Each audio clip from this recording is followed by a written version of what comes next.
Kenny's back! Yay!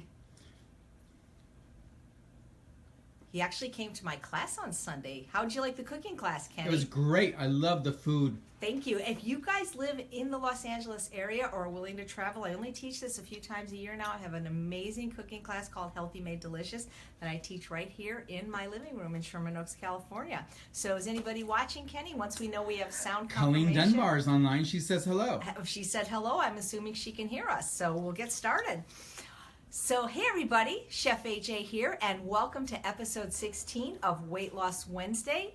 I'm the creator of the Ultimate Weight Loss Program, and this is where I answer your questions about healthy, permanent, and sustainable weight loss. We have 5 pages of questions this week, so let's get started. One of them just came in. I can't remember the question asker's name, but the question was, if I don't eat salt, where do I get my iodine?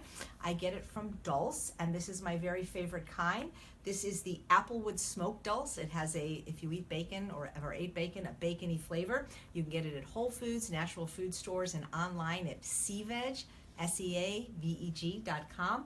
It's actually cheaper when you buy it in bulk, and it's absolutely delicious. So thanks for the question.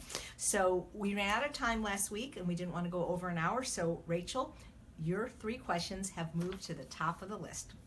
So her first question is, how many times a week do I go grocery shopping? I've been going only once a week and have been finding that veggies go bad quickly and I am wasting food suggestions. Sure, so my life is different than yours, I'm sure. I don't have a 9-to-5 jobs, and I also happen to live next door to Trader Joe's, which means anytime I need something from 8 a.m. to 9 p.m., I just literally walk next door, and in the same mini mall, there is a fruit and vegetable mom and pop store. So you can't really go by me. However, I only do what I call my big shopping, like Costco run, where I get lots of my organic produce, my fruits and vegetables, and for example, this very heavy 10-pound bag of sweet potatoes. That I actually do once a week. And you know, I really encourage you guys, when you go shopping and get your potatoes, hopefully you're eating potatoes and sweet potatoes, instead of putting the bag in your cart, carry this 10-pound bag to the register. It's amazing how heavy it is, and if you lose just even 10 pounds, you're going to do yourself a world of good. You don't have to necessarily lose hundreds. I mean, well, maybe you do, but what I'm trying to say is any amount of weight you lose, if you're overweight, it's going to make a huge difference, especially if you have knee and hip and back pain. I can't even hold this anymore. So I do my big shopping, Rachel, once a year at Costco. Once a year, I wish. Once a week at Costco. As luck would have it, it's literally right across the street from my gym. And so I don't have a set day. I just go when I'm out of stuff. So I always want to make sure I have my batch cooking done. I've done a free video, a free webinar on that if you'd like to see it. But I understand what you're saying about veggies going bad. And so what I recommend to you is getting those green bags. You can get them at Bed Bath & Beyond and use your coupon. And they have been proven scientifically to extend the life of produce. And so what I do is I don't want to waste plastic bags. That's not good for the environment. So when I go shopping, I take my green bags with me, and then I'm using them as the bag that I'm putting the produce in, and I'm keeping it fresh longer. Also, keep in mind that frozen produce, fruits and vegetables, are every bit as healthful as fresh. As a matter of fact, they've done studies that show that oftentimes the frozen fruits and vegetables are more healthful and retain more nutrients because they're picked at their peak of ripeness, and they're often flash frozen, and oftentimes even good organic produce could sit on the truck for a week. So whoa, that was scary. Thunder. Yeah, at least it's not an earthquake. Don't be afraid to use frozen. So again, you know, and if you know it's going bad, if you think it's going bad, use it right away and make a soup or stew or broth or something like that so that it doesn't go bad. But you'll find your groove with how much you eat and things like that. But Get some grooving going on. So, and she also says, what are my favorite VFB? And VFB is an acronym that we use in the Ultimate Weight Loss Program for vegetables for breakfast. She wanted suggestions. She says her go-to has been zucchini, onions, and mushrooms, but she'd like additional ideas. Well, what I suggest you do is just Google what a non-starchy vegetable is, and you're going to get a list with over. You're raising your hand, Kenny? How do we store your potatoes? What do you store them? You keep 10 pounds like that. You know, I eat probably at least 2 pounds a day, so that I don't need to store them because they go that quickly. I cook them right away. So, you know, I don't know the answer to that question, honestly. You know, I used to know the answer to the question because at Rancho La Puerta, where I teach, the guy that runs the organic farm, he he stores them somewhere dark and sort of That's what I underground. do. I leave them in the dark. Right, that's what I'm told you're supposed to do, but I go through them so quickly that I don't really have to store them. According to the grocery store, they don't like to keep the light on because they get like some kind of film, like they start turning off your green, which is some kind of a weird stuff. So it's not good. I have seen them. So keep them dark. Yeah. Green on the inside is not a good thing. Yeah, nope. It maybe doesn't taste good either. Maybe it's not good for you. So I don't know how to store them. Because I don't ever need to. But what I was suggesting is you just Google non-starchy vegetable, and a list will come up from the Mayo Clinic or somewhere else, and there'll be like 30 vegetables at least that are non-starchy. And also, by the way, zucchini is technically a fruit botanically, and there's lots of things that are botanically fruit. Not lots, about 6: zucchini, eggplant, tomato, bell pepper, cucumber, and okra that are actually the fruity vegetables, so they're even lower in calorie density. They're about 67 calories a pound versus 100 or 125, so these are considered non-starchy vegetables. You could eat a different one every day and not get bored. And so I would eat what you like. Starting with onions is a great idea. Onion, garlic, and mushroom right there. You saute those, and they go with pretty much anything, with kale, with Brussels sprouts, you name it. If you're in the Ultimate Weight Loss Program, which I believe you are because that's where I got these questions from, the balsamic Dijon roasted Brussels sprouts are one of my favorites. I never tire of those. You don't have to always use Brussels sprouts, though. They are delicious on white turnips and butternut squash and broccoli and cauliflower. So change the marinade, change the vegetable. This is a good question to post on the group page because I'm sure people can answer that. I sort of become a creature of habit, and I don't mind eating the same thing almost every day. I don't get sick of it. As long as I'm eating when hungry. So, please keep posting on the board what additional ideas you need because there's different ways to cook them. Zucchini tastes completely different if it's spiralized with a raw marinara sauce as it does if it's steamed, as it does if it's roasted. But I do think that roasting vegetables, especially for a newbie, somebody that hasn't been eating a lot of vegetables or particularly doesn't like vegetables, is a great way to learn to love vegetables because it brings out the sweetness, the natural sugars, they get nice and caramelized. So thanks for the question. And Rachel's last question is, I understand that it differs from person to person, but roughly how long does it take before someone eating to the left of the red line loses crazy? They do lose their craziness. They get crazier. Loses cravings for standard American food. I've been following the Ultimate Weight Loss Program for about a month now, and I'm still experiencing craving temptations of sad foods, wondering when this will pass or at least become easier to ignore. So this is going to vary from individual to individual. I've been following the Ultimate Weight Loss Program since January 2nd, 2012. That's over 5 years now. And I can honestly tell you that I don't ever have cravings for any particular food. I describe cravings as psychological, whereas hunger is physiological. And by that I mean is when you're truly hungry, biologically hungry, any food will satisfy your hunger. But when it has to be a specific food, that is cravings or appetite. And so it depends how long you've been eating these sad foods and like how much of them you've eaten and any emotional attachment you have to these foods. A lot of people have emotional attachments to certain foods, and that can be very difficult to overcome. If every time, like I have one girl that I'm working with now that can't stop eating popcorn because that's the thing she does that's like her thing that she does with her husband. And there's nothing terribly wrong with popcorn other than if you're trying to lose weight. It's certainly not a weight loss food, even air pop, because it's 1,800 calories a pound and it doesn't have any water, but she has a really strong emotional attachment to this particular food and is finding it very difficult to give up. So I don't know how long it will take. I think the longer that you can abstain from it, the longer you will, what I mean is the longer you can abstain from these foods, the less you will miss them. I don't know if you've ever had other habits that you've broken, like if you ever used to drink coffee or if you ever used to smoke cigarettes. I did both of those things, and it's been, I quit smoking in 1984, so I don't even know how many years that is. I never crave a cigarette. If you never smoked, you'll never crave a cigarette. That's why it's best not to start. 33 years. As a matter of fact, if I'm around smoking, it completely nauseates and disgusts me. And as far as coffee, I haven't had coffee, I don't think, since I was 27. And I still like the smell, but it doesn't trigger me to want to have it. So, we're living in a world, as Dr. Alan Goldhammer says, that's designed to make us fat, sick, and miserable. And these sad foods are everywhere. They're at the pet store, they're at the hardware store, they're at the hospital parking lot and vending machines. So it's almost impossible to get away from it. This is truly an environmental disease. I think the funniest one is it's at the hospital. Yeah, I volunteer at a hospital, and when I park, before I get into the hospital, there's 2 vending machines. But besides that, they're inside. They're giving you that food. Yeah, I was there last week in a hospital. Absolutely, they can ensure repeat business that way. So the cravings will pass, and you just want to make sure that you're eating enough food, and particularly enough starch, because when you are really satisfying your hunger drive with complex carbohydrates, the potatoes, rice, and beans, foods that many of us have been told are exactly the opposite of what we should eat to lose weight and restore our health and sanity, which is completely wrong, because these are the only foods that'll ever satiate you and cause you to be happy, healthy, and lose weight. The potatoes, rice, and beans, the starch, those cravings will be dialed down. Now, what I don't know from your question is if these foods are tasting good to you, because usually the question we get is, how long is it going to take for the food to start tasting good, to the left of the red line? And the answer is anywhere from 30 days to 90 days. The longest I've seen a take for somebody to neuroadapt was a very particularly bad case. This person was basically just eating fast food, and that's it. McDonald's, Wendy's, that kind of thing every day. Took them about 120 days for the kind of food that we recommend in the Ultimate Weight Loss Program, or that's in the 21-day recipe guide to start tasting good. But I don't know if the temptation will ever go away, because, as I said, this is an environmental disease.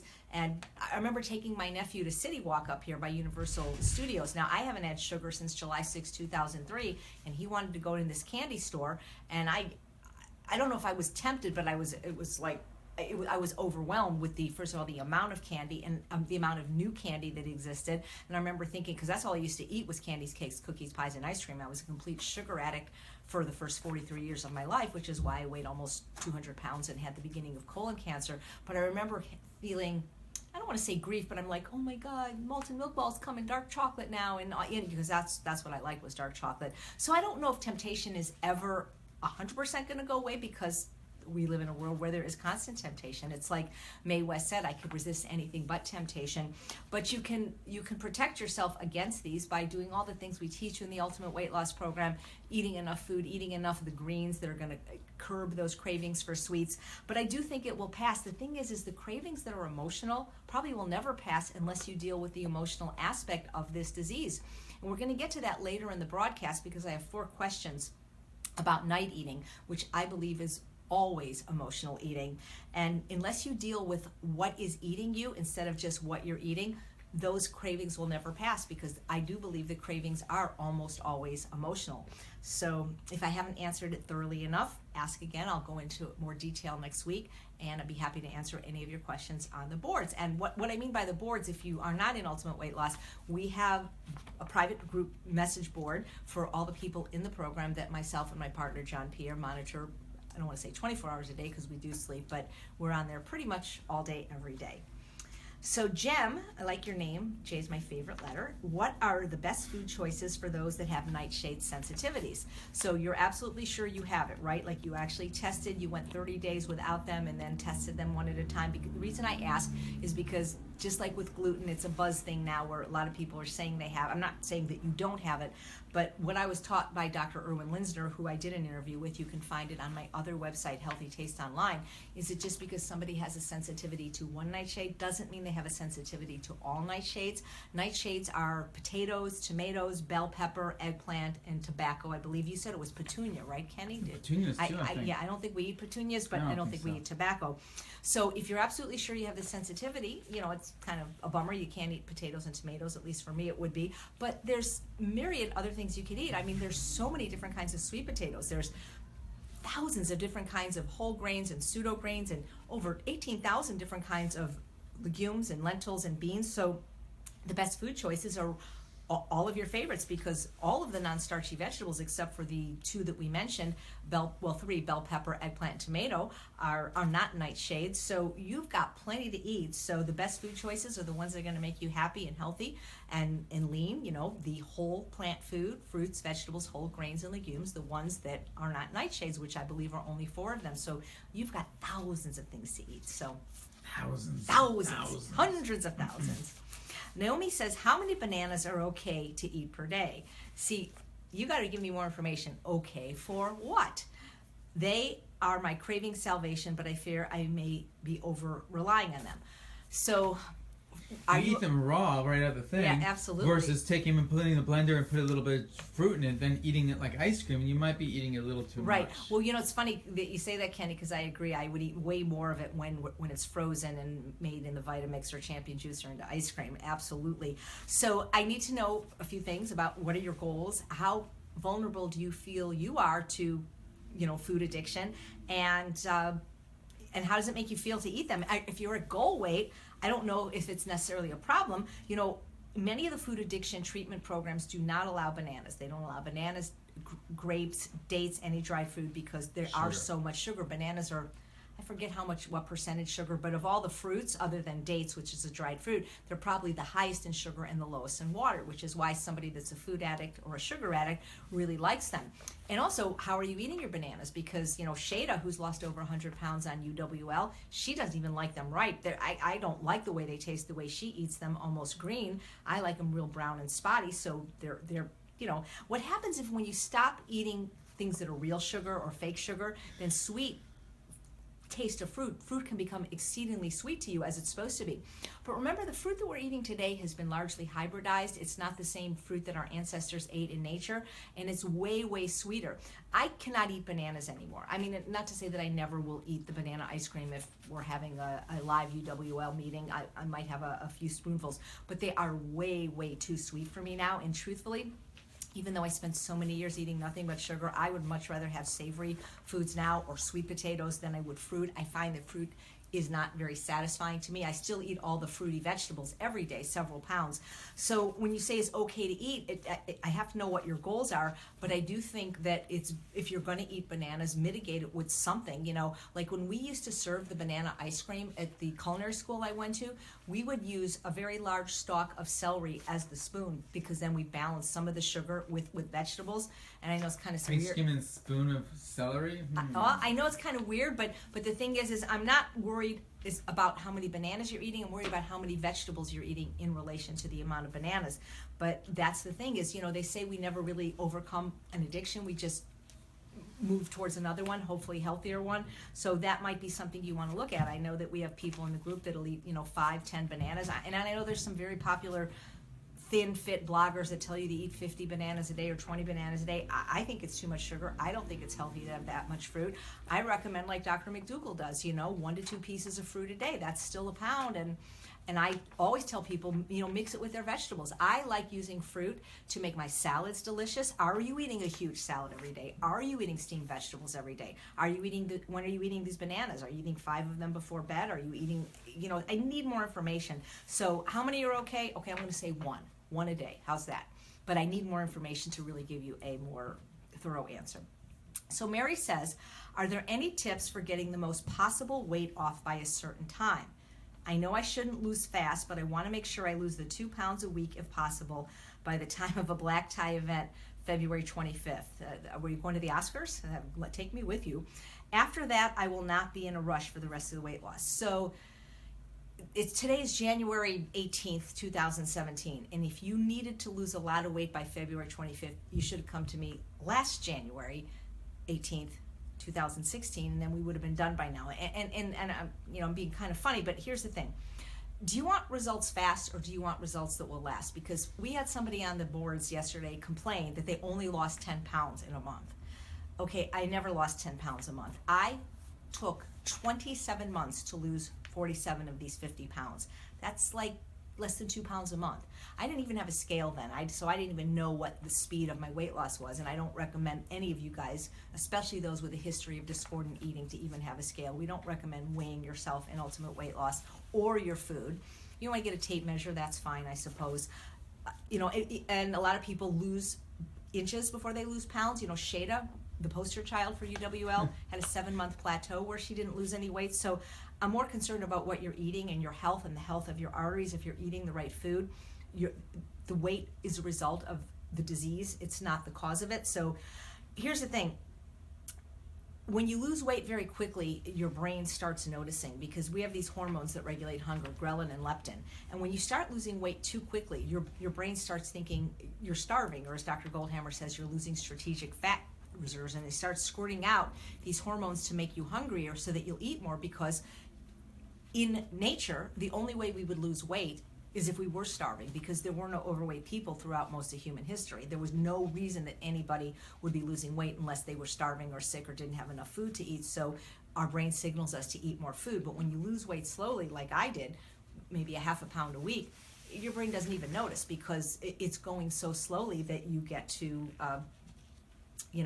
not feel these hunger signals. One of the reasons these weight loss programs that rely on weighing and measuring and restricting and counting don't work long term for most people, and again, if it works for you, please do it. That's great. But most people look at the recidivism rate of programs like Weight Watchers, it's over 98% of the people, is because they are eating less food than they want. They're eating under the hunger drive, so eventually they're going to get hungry and they're going to eat more and they're going to gain their weight back, and usually more. So I believe that slow, sustained weight loss is the absolute best. This is a marathon, not a sprint. You didn't put it on overnight, yet many of you feel like, well, I should just, it should be done this week. It's not how it works. Because as you're getting healthy, you're getting healthy. That's the main thing, and the weight will come off. So I don't recommend fast weight loss at all. So if you want to, I don't want to even say what to do, because it's not what I believe or teach, but how much exercise are you doing? How much fitness are you doing? If it's not sustainable, you're not going to keep it up. And I have found that when people want to lose weight just for an event, it never works. It works for the event, but they never keep it off. I've had clients who I've coached through weight loss for their 40th high school reunion and for their daughter's wedding, and they, like you, wanted it fast, but they didn't care if it lasted. They didn't care about health. And the minute the event was over, they put the weight back and then some. So I saw a commercial with Oprah with Weight Watchers just this past week, and it's like you go and do that thing, and then all of a sudden you're back to your regular thing, because it's not a lifestyle. It's sorry, I keep pulling my pants up. The pants are falling down. Chore per se. So I think if you want to lose weight more quickly, then you can employ some of the techniques that Dr. Goldhammer talks about on healthpromoting.com with the intermittent fasting, which I've gone into many times in previous broadcasts, sequencing the meals, always starting the meal with the most calorie dilute first, having that huge serving of greens, the large raw salad, and then moving on to the more concentrated fruit and starches. So that's what I recommend, but I don't recommend you do it quickly, because I think it will backfire. All right. Phew. All right, Julie. Julie says, any tips for what foods to pack when you will be eating a meal away from home and will not have any kitchen access, not even a microwave? Sure. I mean, just everything. Sweet potato. Yeah, exactly. It's right there on the ground. Well, sweet potatoes, they can be eaten cold and at room temperature, and they're fine even out of the cooler. So that's what I bring. I always bring starch. One of my favorite foods for travel is the mill oat muffins. If you are familiar with my cooking webinars, it's the first webinar. It's a blueberry mill oat muffin, but now I make it in cherry and pineapple and mango and combine the fruit. It's so absolutely delicious, and it's starch based. It's not flour based. It's starch based. It's made from sweet potatoes. So yeah, there is some sweetness in it. So I'm going to continue answering that, but Kenny just raised his hand. This lady Maureen said, people are telling my brother that white potatoes, gold rusted, etc., aren't good for people to eat. I know, and then it gets cut off. Well, I mean, I don't know who people are, but, I listen to certain people, like Dr. John McDougall, and I eat potatoes. Now, if somebody's a type 2 diabetic or a diabetic, maybe they'd rather eat sweet potatoes, but I really encourage you to read The Starch Solution, and encourage you to look at the work of Andrew Studfit. He's going to love that, Studfit. He is fit to be a stud. Andrew Spudfit Taylor, who just spent a whole year eating nothing but potatoes and reversed his food addiction, his depression, and lost 120 pounds. Google the KON potato study, and also look at the work of Chris Voigt from the Washington Potato Commission, who ate nothing but potatoes for 60 days, lost 30 pounds, reversed his diabetes and heart disease. So, I think potato is the most perfect food to eat. But I like sweet potatoes a little bit more.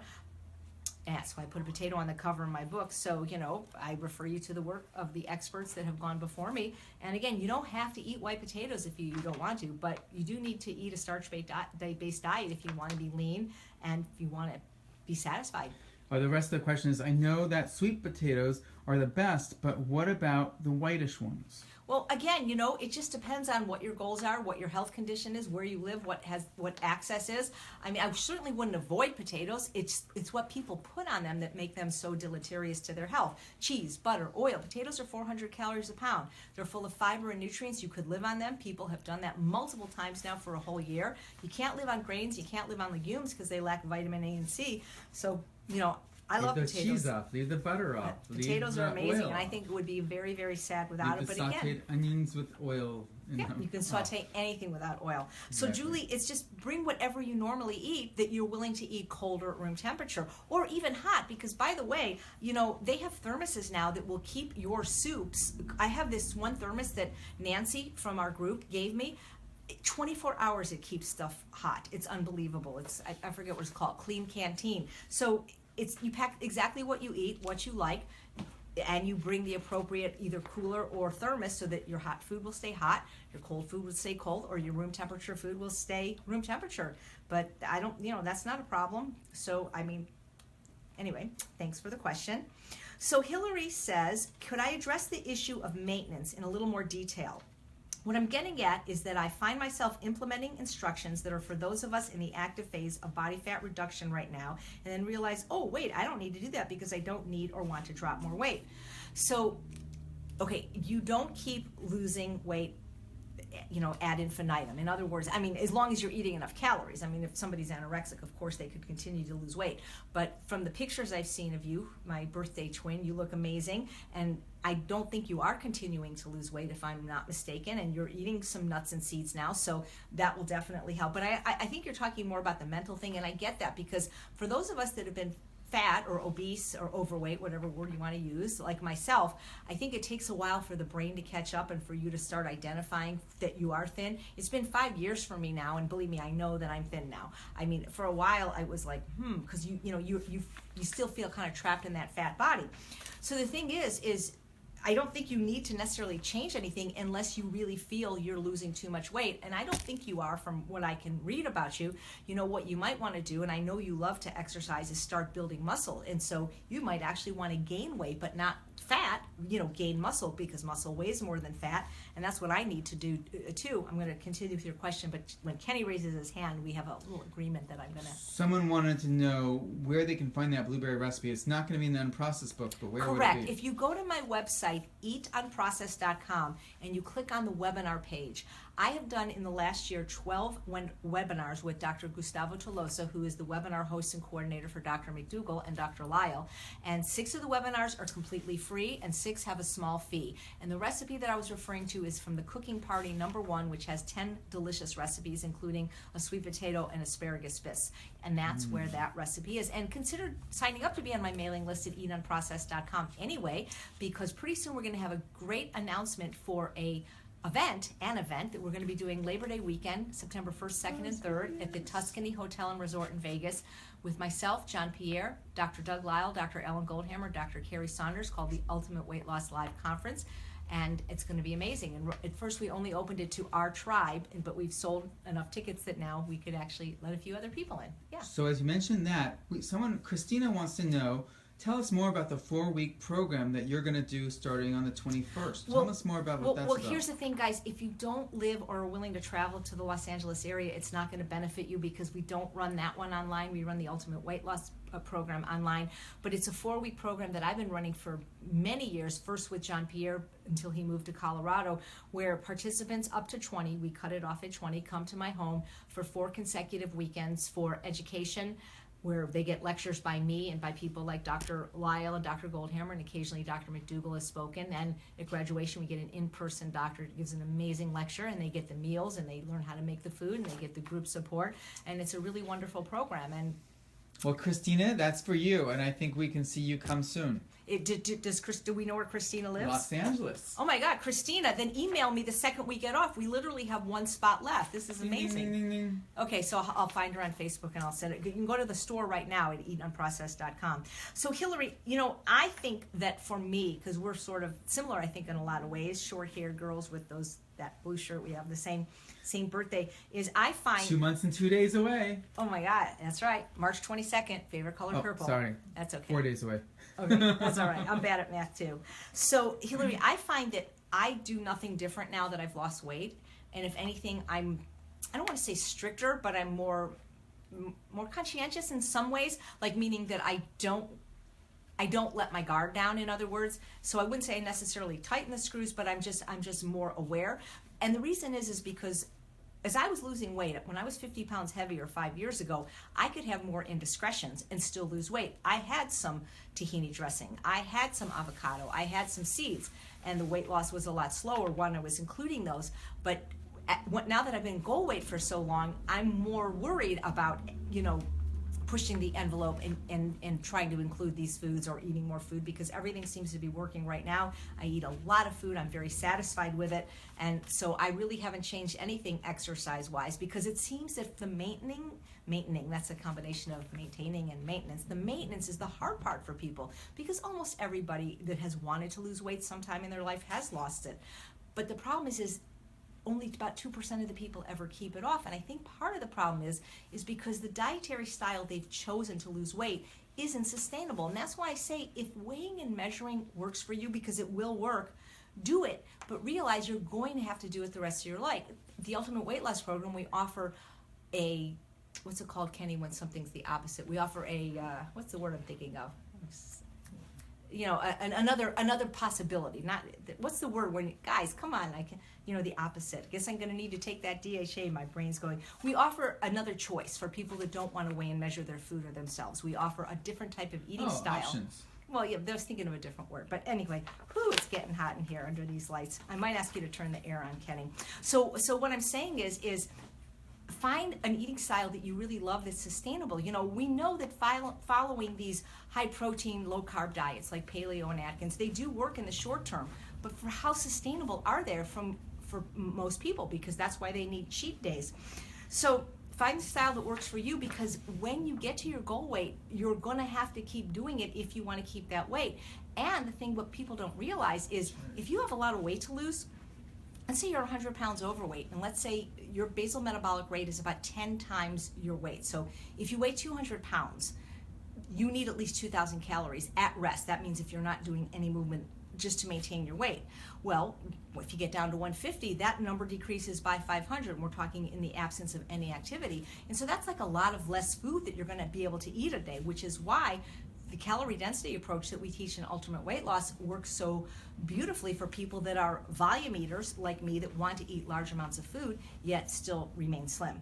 So I could talk about this more, Hillary, and I will talk to you more in person, especially because now you are coming to the live program. You're coming from the farthest, all the way from the United Kingdom, so thank you so much for there. But I do understand the mental part of your question, because I think sometimes when we've been fat for a long time, and I've been fat since the age of 5, we don't see ourselves as we really are. I mean, I think eventually we do, but people can help with that, like many of the doctors that I recommend working with, on the psychology.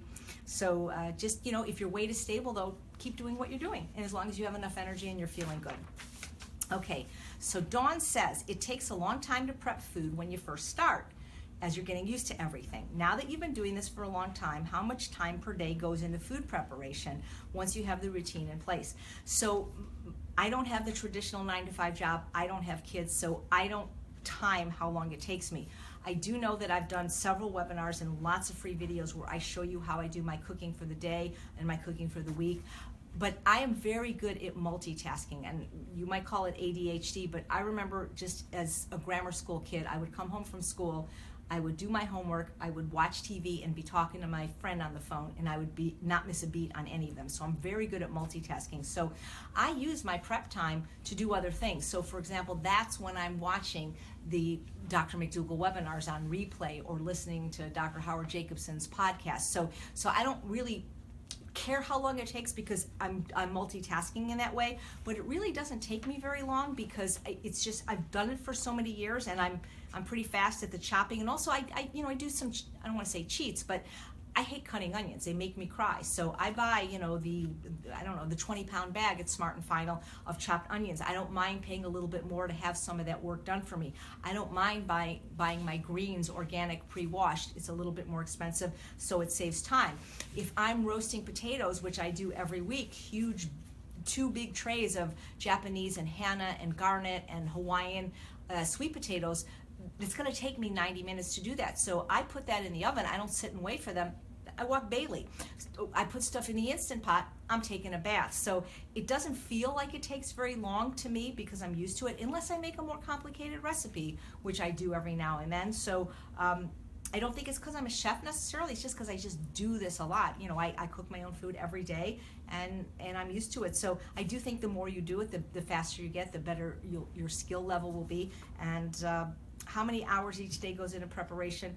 I'd say less than an hour, if that, honestly. And you know, I don't mind eating leftovers, not for many days in a row, but for instance, tonight we're gonna have the smoky butternut bisque with rice, and so I'll set the rice cooker up and the pressure cooker up probably at 4 o'clock. I dump everything in, push the button. That's when I walk Bailey for another hour. I come home, 5 o'clock dinner's ready, and then I will have the leftovers for lunch tomorrow. So I do that, and then plus I'll freeze some of what I make, and then maybe next week it'll come out again. So, you know, again, you'll find your groove. I do think you will. But good for you for doing prep and cooking, because many people just only eat processed food. So Sherry says that she made the red lentil soup for lunch, added brown rice to it, which is one of our favorite ways to eat it, with a little bit of the faux parm. I thought I ate enough, but within a couple hours I felt so hungry and craving fast food. So what can you do to feel full for a longer time? So first of all, the obvious answer is just eat more. But unless you have like a certain kind of job where you literally, I mean, I've had a couple of clients where like they literally had 15 minutes at this exact time to eat.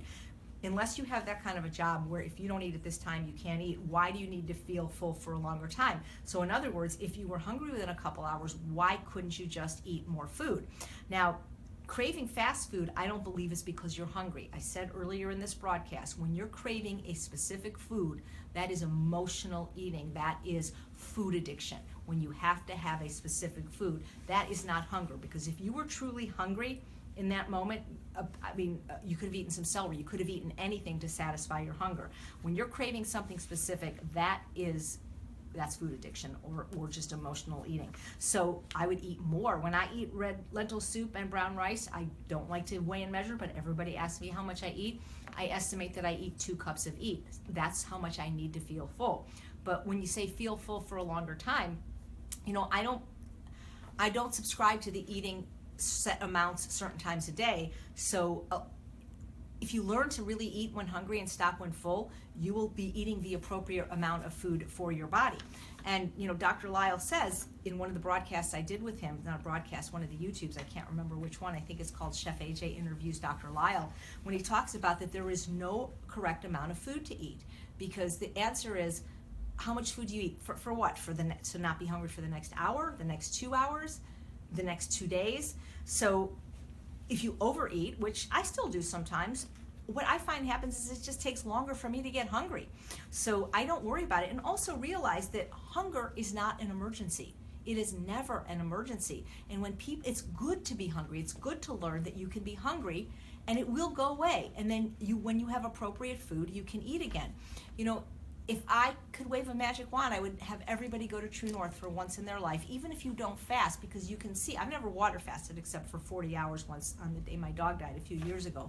And when you see that there are people that don't have food addiction, that have never been overweight, that are fasting for 40 days on just water because of other medical conditions, then you can be hungry in a couple hours. Hunger waxes and wanes. It will go away. And I know it is uncomfortable, yes, of course, but don't focus on it. Learn to be comfortable being uncomfortable. Learn to tolerate discomfort. You will not die because you didn't eat enough red lentil soup and brown rice, and then eat more at the appropriate time.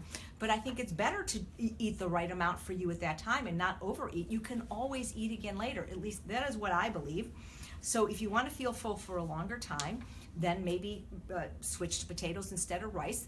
There is something called the satiety index, and potatoes supposedly are the most satiating food. So we also love to eat the red lentil chili over Yukon Gold potatoes. Maybe that will fill you up more. Now, of course, if you eat fat, some people say that causes them not to be hungry for a longer period of time. But if you have weight to lose, And especially if you have arterial health issues, you may not want to be eating all that added fat, because I have seen that it can, really slow weight loss, which is why in the Ultimate Weight Loss Program we recommend no more than an ounce of nuts and seeds per day, and maybe less for some people if they are not at goal weight, or for those that are trigger foods. So if you want to feel full for a longer time, eat more, but eat more of the right foods. And also, do you eat your vegetables first? See, because I recommend starting every meal. It's not just vegetables for breakfast, it's vegetables for breakfast, vegetables for lunch, vegetables for dinner, vegetables for snacks.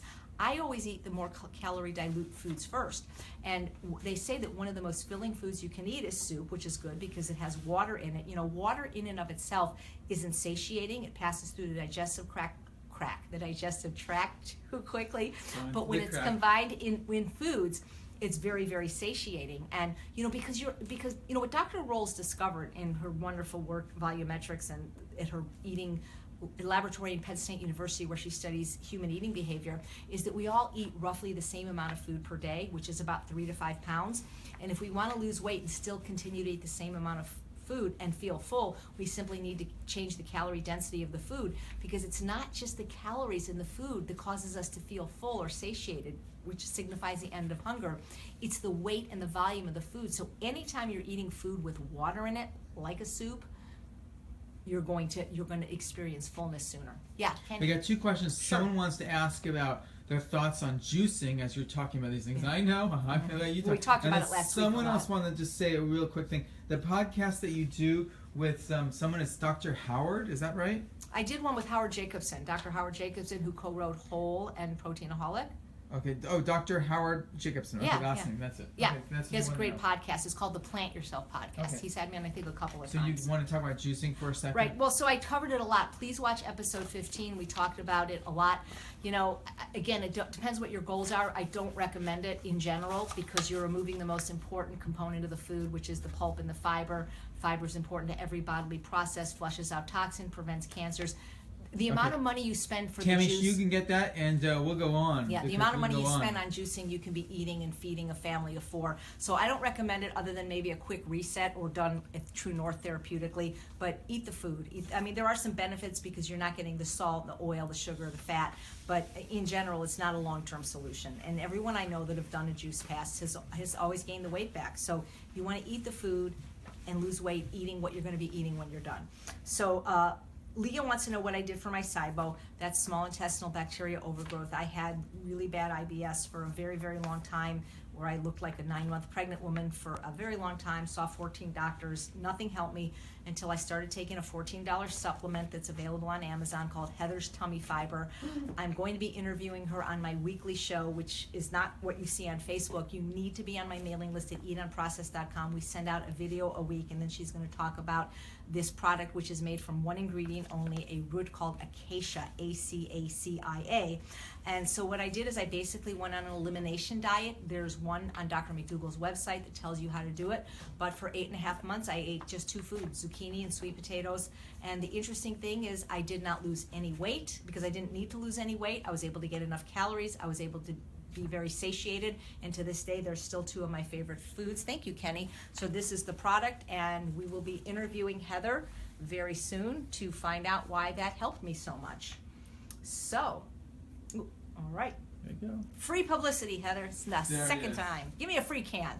I don't think she watched this. Just kidding. Okay. So, Heather, is monk fruit good for weight loss? So, I'm not sure that any food is good for weight loss in and of itself. For me, the food that turned out to be the best for weight loss was potatoes and non-starchy vegetables. My understanding about monk fruit is it's some type of a melon, maybe an Asian melon. And so what I think they're doing with monk fruit, at least I've seen at some of the health expos, is they're making a sugar substitute out of it, or they're using it in place of sugar, and they're saying, well, replace the calories from sugar with monk fruit. So you could argue that if you're eating a certain amount of sugar every day, and monk fruit has less calories or more fiber or something, that could be a healthier choice. But I don't think any sweetener is good for weight loss, Heather. So in the Ultimate Weight Loss Program, we are an abstinent program of sugar of every kind, real and fake, flour of every kind, even whole grain, gluten, and alcohol. And of course, we're not eating oil or salt or animal products or things like caffeine as well, any of the stimulants or the other chemicals. And the thing is I find that anytime you sweeten your food, you're going to eat more food because it tastes better. Anytime you salt your food, anytime you put fat on your food, there's so many books that have been written about sugar, fat, and salt. The End of Overeating by the former head of the FDA, Dr. David Kessler.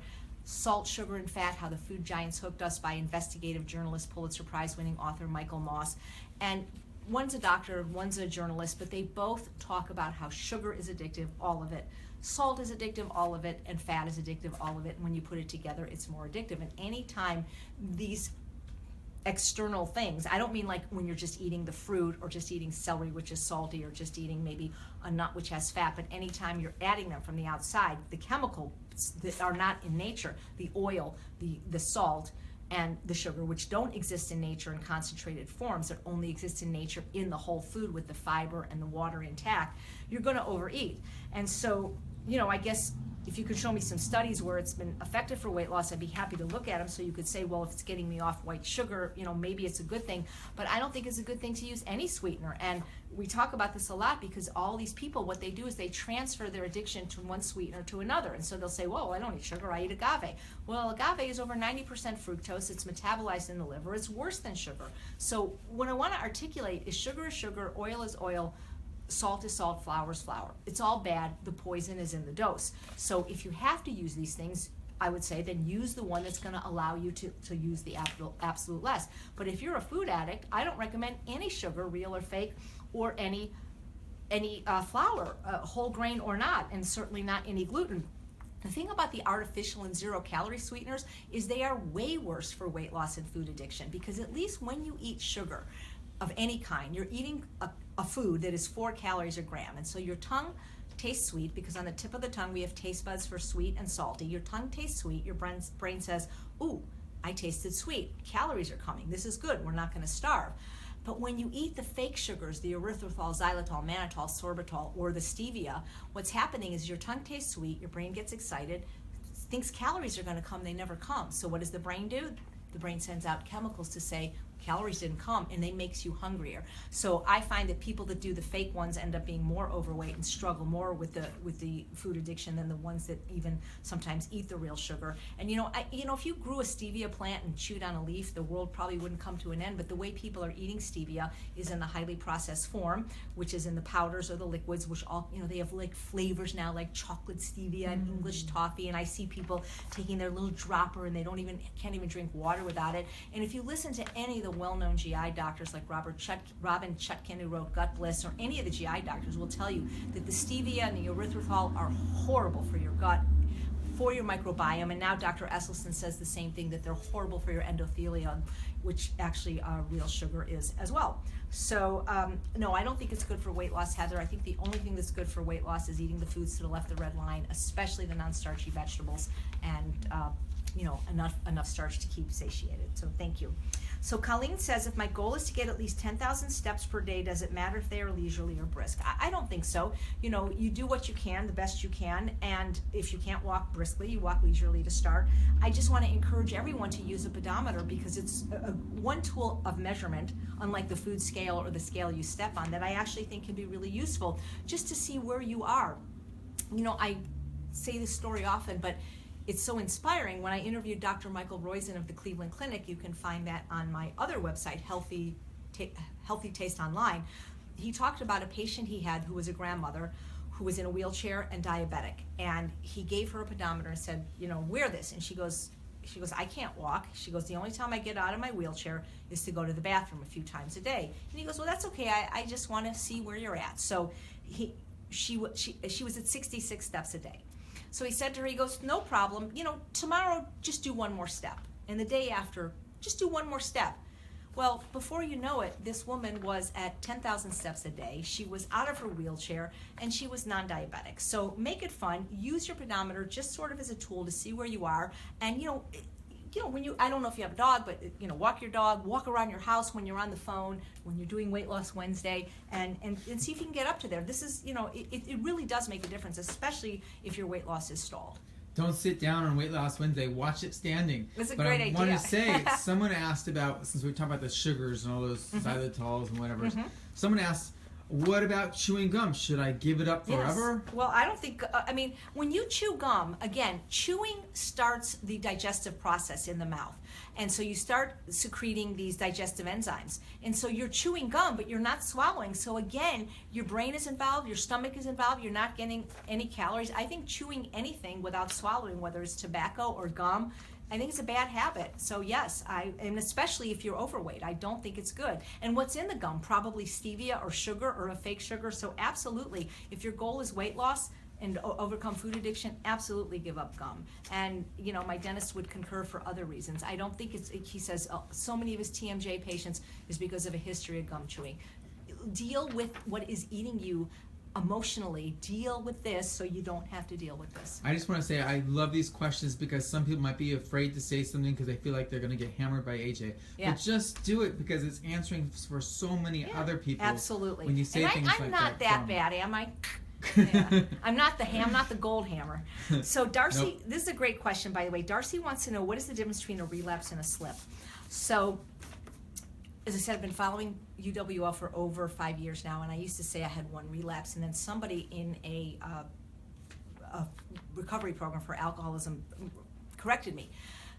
So when I started UWL January 2nd, 2012, that September I was speaking at the San Francisco Veg Fest, and I tell this story, and I ate a piece of raw vegan tiramisu, which wasn't on my plan because it had everything in it that I don't eat. It had chocolate, it had coffee, it might have had alcohol in it, it had tons of nuts and coconut oil and agave, and it didn't have flour, but the nuts were ground into a flour. So it had everything that I'm 100% against for weight loss and recovery for food addiction.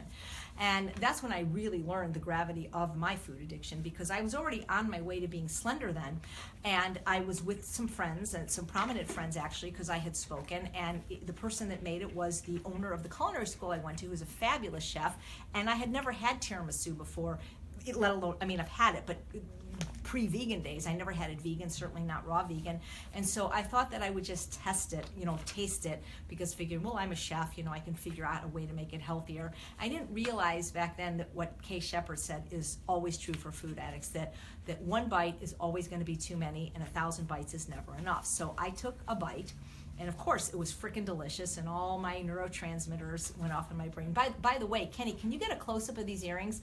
Because one of the viewers sent me these. I love when you guys send me presents. I mean, not tell me. I want to let you know, it is just after 3 o'clock. Okay, well, we started a little late, but ask them if they mind me go.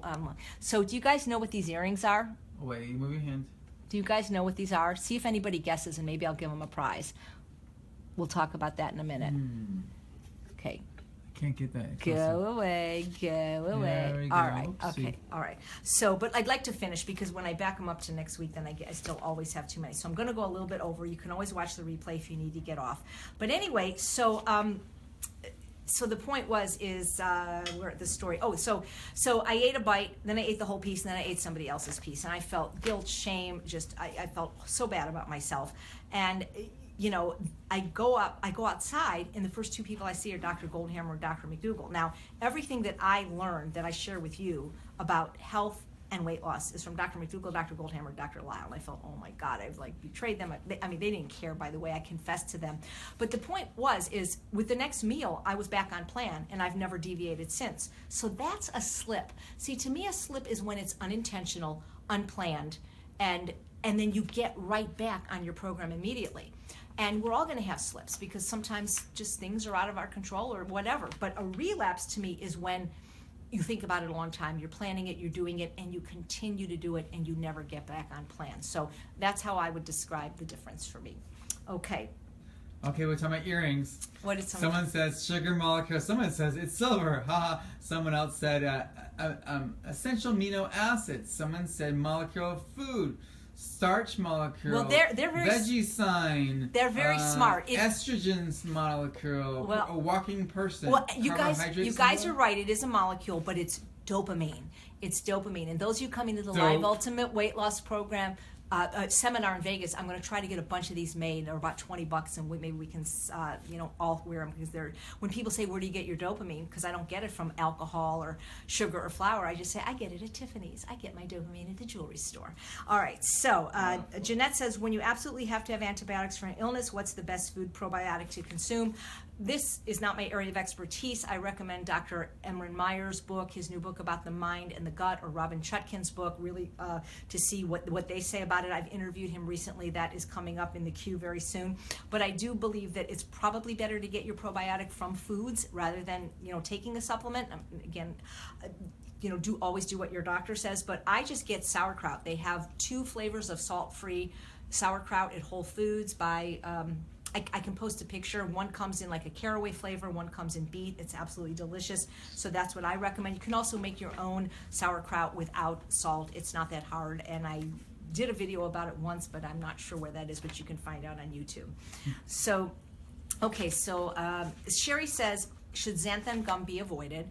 And again, I think if you can avoid processed food or any additives in general, yes, you absolutely should. And I'll be interviewing the expert on that, Mark Schatzker, hopefully very soon. We've been trying to get together. Is it real food? Well, it's a food additive, and it's a polysaccharide, and it's used as a thickener. And I did use it in one recipe and on process because I didn't really know enough back then about other ways to thicken things. Now I use a piece of potato. I mean, a Yukon Gold potato, 4 ounces, I mean, that thickens everything from dressings to gravies. So, Where does it come from? That's a good question. So, I don't know. I used to know that, and certain stuff I keep, and certain stuff I look up and throw out. Not important. But again, are you using it every day?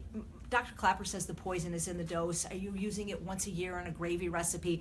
If it's not a problem for you, it's probably not a problem. But as a chef, if you show me the recipe, I could probably find a way for you to avoid it. So I would err on the side of trying to avoid things that are additives, because they can stimulate overeating, and a lot of us, those of us with vulnerable brains to food addiction. But is it the end of the world? Probably not. Oh, Kenny didn't turn his phone off. It's just the alarm. That's okay.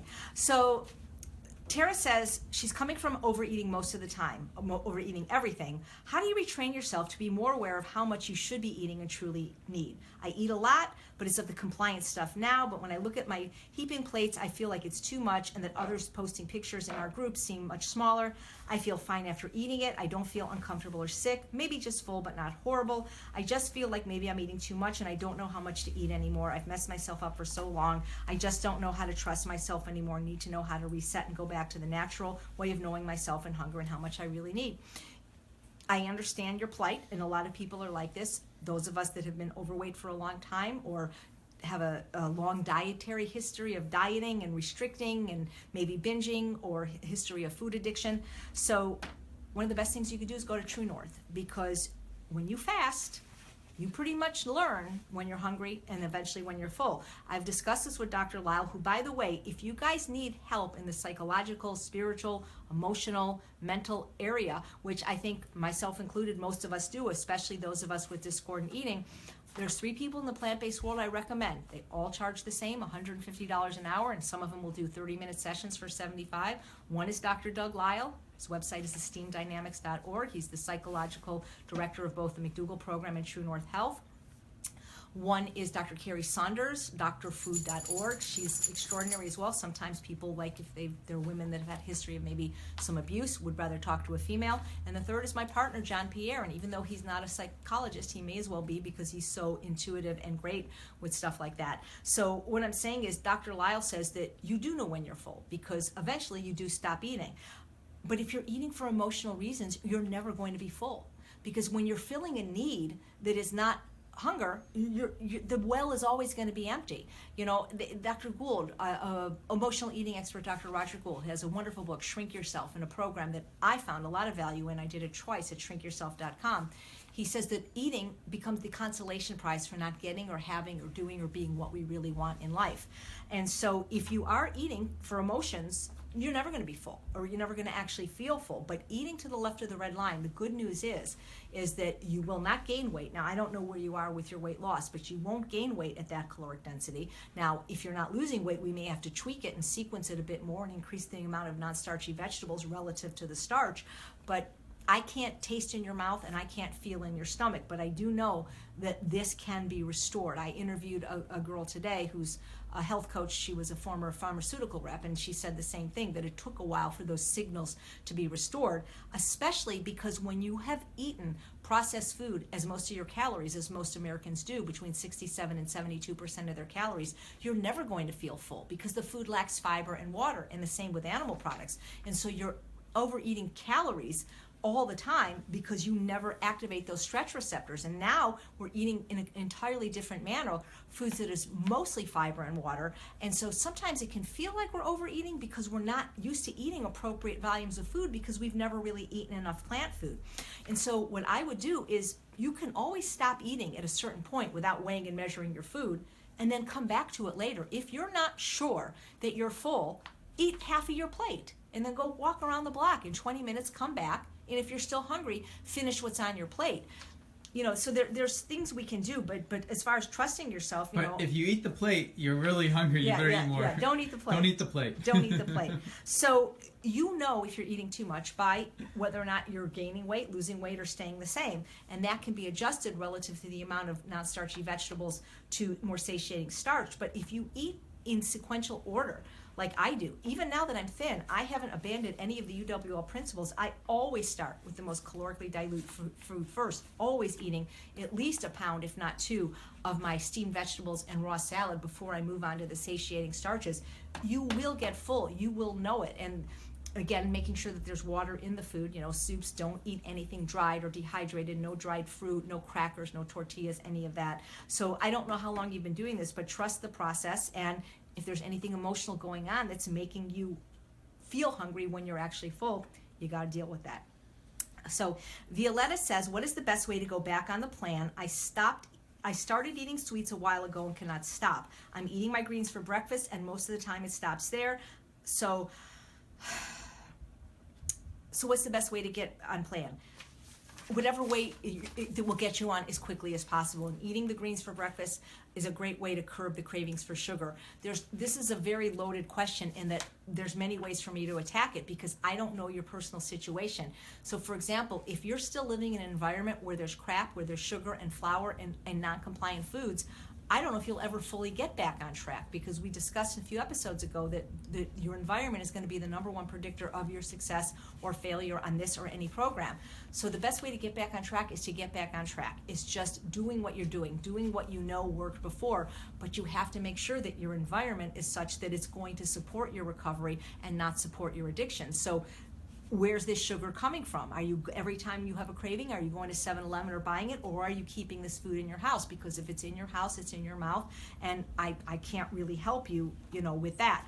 So, for some people, Violetta, just doing a fast, and I don't mean like a True North, like 40-day fast, but sometimes just really, truly waiting until you're hungry to eat the next meal and making that compliant food, like vegetables and then starch. Sometimes people do like a mono eating day where they'll just eat like potatoes for a day without any seasoning, without any sugar, oil, or salt, or maybe they'll do what's called a fruit and vegetable day, 70% of their calories from non-starchy vegetables or fruit, or maybe do a juice fast for one day or a few days.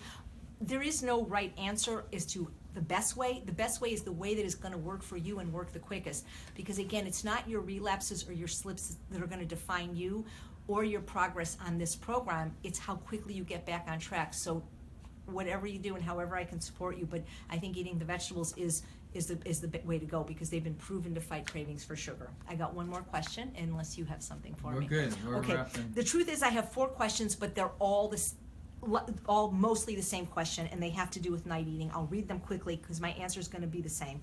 Dawn says she's up at 5, goes to bed at 9. Or 8:30, up at 4:30, what should be the eating time cutoff? Kathy says, always do my best to eat until full for dinner, but still manage to get the late night munchies. Any thoughts? Huda says, why do I have this physiological desire to eat SOS stuff at night? That's sugar, oil, salt. Is it because my day has none of it and the body is still in withdrawal? Makes me want the processed SOS nuts and seeds, or is it because I do allow limited avocado and salt during my day that's screwing me up with it at night? And VG says, if it's 6:15 p.m. I'm not hungry, do I eat my second meal anyway to avoid being hungry late at night, or do I wait and eat later when I'm hungry? Okay, they're different questions, but they all come under the auspices of night eating. don't do it, don't do it, don't do it. We say this all the time. I've interviewed GI doctors now. You can watch the replays and Dr. Clapper. Guys, there's never a reason to eat at night. I'm sorry. I know some of you have certain schedules and you say, well, I have to. You don't have to. You can go to bed. You will not die if you skip a meal. If you go to bed hungry, you will wake up hungry. So what's the big deal? You know, any night eating is just, it's just not good. It's not good from a gastrointestinal standpoint. It's not good from a weight loss standpoint. Dr. Jennifer Morano recently talked in True North about how the night eating, it's great if you're trying to gain weight, but horrible if you're trying to lose weight because it affects the circadian rhythms, which affect the insulin levels, which means you're going to store the fat. Dr. Goldhammer says the only reason you'd eat at night is if you're trying to purposely store fat. How many hours there should be between going to bed and sleeping?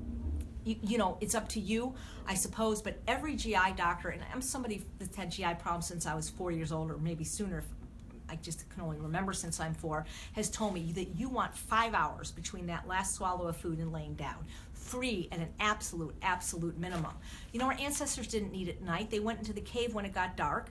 They'd be eaten if they came out, and they didn't come out for 12 hours later. So you don't need to be eating at night, especially if you're trying to lose weight.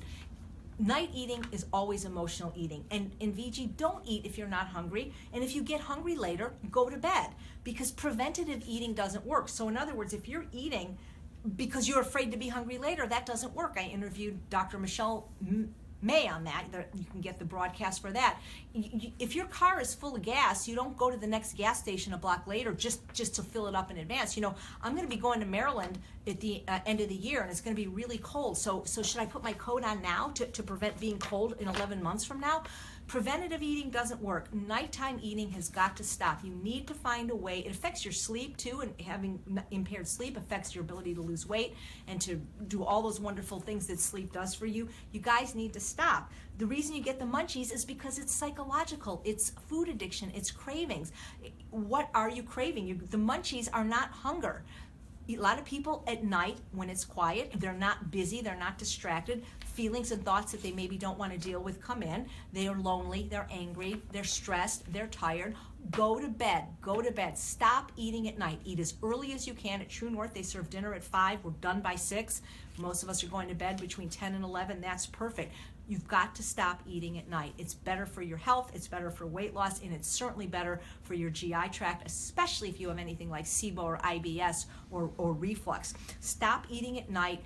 This is when you need to deal with your emotional crap. I gave you 3 great resources for plant-based people and a couple that were not plant-based, but you got to deal. You know, if you don't deal and don't feel, you don't heal. So stop eating at night. Stop eating to prevent hunger. You will learn to get in touch with your hunger and satiety if you're eating the right foods. Any other questions, Kenny? Otherwise, I will say goodbye to everyone. So guys, thank you so much for watching another installment of Weight Loss Wednesday. I'm Chef AJ, and I truly believe that you can have both the health and the body you so richly deserve. Bye.